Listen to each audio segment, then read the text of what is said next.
Salam Media Sriwijaya. Ketua BKOW Sumsel Fauziah Mawardi Yahya secara langsung pada Rabu tanggal 28 September tahun 2022 melantik Ketua GO Kabupaten Muratara Desi Tri Anggraeni SPD, MTPD. Dalam sambutannya, Ketua BKOW Sumsel mengatakan GO adalah wadah dan perkumpulan organisasi wanita diharapkan dapat bersinergi dalam menjalankan program kerja dan berfungsi sebagai wadah untuk meningkatkan kapasitas pemberdayaan masyarakat melalui berbagai kegiatan dalam bidang usaha dan kegiatan organisasi dan keterampilan lainnya. Kami berharap dengan dibentuknya GO di Kabupaten Muratara ini dapat berkontribusi positif dan memberikan manfaat bagi masyarakat terutama kaum perempuan di sini, ujar wanita yang selalu tersenyum ramah ini.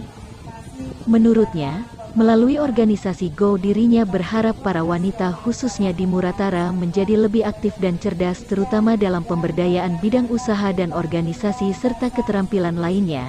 Jadikan GO ini sebagai wadah berorganisasi dengan kegiatan yang positif dalam rangka memberikan sumbangsih dan kontribusi bagi perempuan di wilayah Muratara khususnya dan Sumsel umumnya, tambahnya.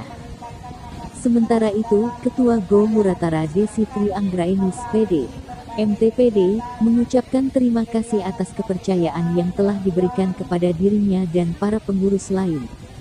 Semoga saya dan para pengurus lain dapat menjalankan amanah ini dengan baik dan GO di Muratara dapat menjalankan program kerja dan bersinergi dengan BKOW Sumsel dengan baik serta dapat membantu pemerintah dan mempunyai peranan semakin besar ke depannya, katanya. Pada kesempatan yang sama, Hajah Fauziah Mawardi Yahya juga melantik Ketua Perwosi dan Yayasan Jantung Indonesia Cabang Muratara.